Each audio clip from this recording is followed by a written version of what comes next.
Salut, c'est Lovieux et bienvenue dans une nouvelle vidéo. Aujourd'hui, on va plonger dans le monde hilarant du film She's the Man. Imaginez-vous dans une école où les garçons et les filles sont séparés, mais voilà Viola, une jeune fille déterminée et pleine de talent et prête à tout pour prouver sa valeur. Alors que fait-elle? Eh bien, elle se fait passer pour son frère jumeau Sébastien et se lance dans une aventure folle en devenant un mec. Mais ce n'est pas tout.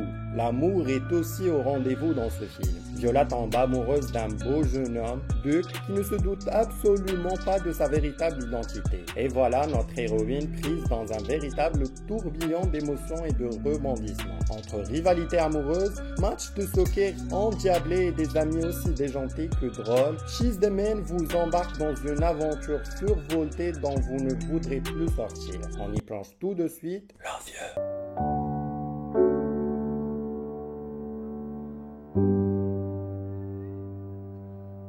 Viola est une joueuse de football au lycée qui apprend que l'équipe féminine de son établissement Cornwall est supprimée. Après avoir refusé de rejoindre l'équipe des garçons, elle trouve un moyen de jouer pour Illyria, l'équipe rivale de Cornwall. Le frère jumeau de Viola, Sébastien, à qui elle ressemble physiquement, est censé entrer à Illyria en tant que nouvel élève. Cependant, il prévoit de se rendre secrètement à Londres pour participer à un concours avec son groupe de rock. Sébastien demande à Viola de le remplacer en disant à l'école qu'il est malade et à chacun de leurs parents qui sont divorcés qu'il habite chez l'autre. Viola décide de se faire passer pour Sébastien et de rejoindre l'équipe de football masculine d'Illyria. Elle espère battre l'équipe de Cornwall et humilier son ex-petite amie Justin, qui est gardien de but. Avec l'aide de ses amis Paul, Kia et Yvonne, Viola devient Sébastien. À Illyria, Viola a pour colocataire Duke Orsino, un séduisant attaquant de l'équipe de football. Kia et Yvonne acceptent d'aider Viola à rendre son alter ego populaire en prétendant être amoureuse de Sébastien. Viola rampe aussi publiquement avec la petite amie du vrai Sébastien, Monique,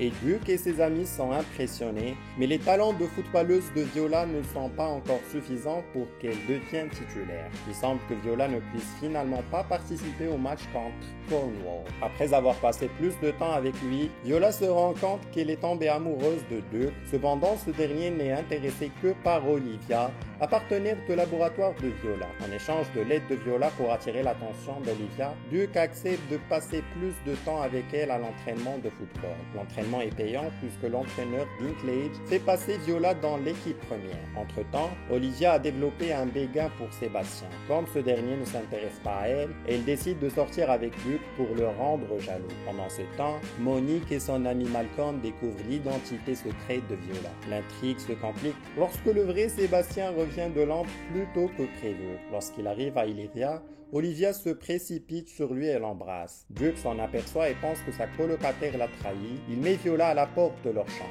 Le jour du grand match, Monique et Malcolm révèlent la vérité sur Viola au principal goal. Mais comme Viola ne s'est pas réveillée, le vrai Sébastien se retrouve sur le terrain à jouer à la place de sa sœur. Le principal goal arrête le jeu, mais Sébastien prouve qu'il est vraiment un garçon en enlevant son short et en exposant son pénis. À la mi-temps, Viola explique la situation à Sébastien et ils échangent à nouveau leur place. Duke est toujours en colère contre Sébastien et refuse de passer le ballon à Viola. Elle tente d'expliquer qu'elle est vraiment une fille et finit par convaincre Duke et tous les autres en leur montrant ses seins. L'entraîneur accepte de laisser Viola continuer à jouer. Illyria gagne le match sur un coup de pied de réparation lorsque Viola marque un but en trompant son ex-petite amie Justine. Tout le monde à Illyria se réjouit de la victoire, sauf Duke qui est blessé par la tromperie de Viola. Elle invite Duke à son bal des débutantes où ils se réconcilient. À la fin du film, on voit Viola jouer dans l'équipe de football d'Illyria. C'est l'heure de refermer le chapitre de She's the Man avec un sourire aux lèvres. Je vous remercie infiniment de m'avoir accompagné dans cette aventure cinématographique. N'oubliez pas de liker, commenter et partager cette vidéo pour me faire savoir si vous avez adoré autant que moi. Sur ce, je vous dis à très bientôt. Prenez soin de vous, restez créatifs et souvenez-vous, le cinéma, c'est la vie. À la prochaine!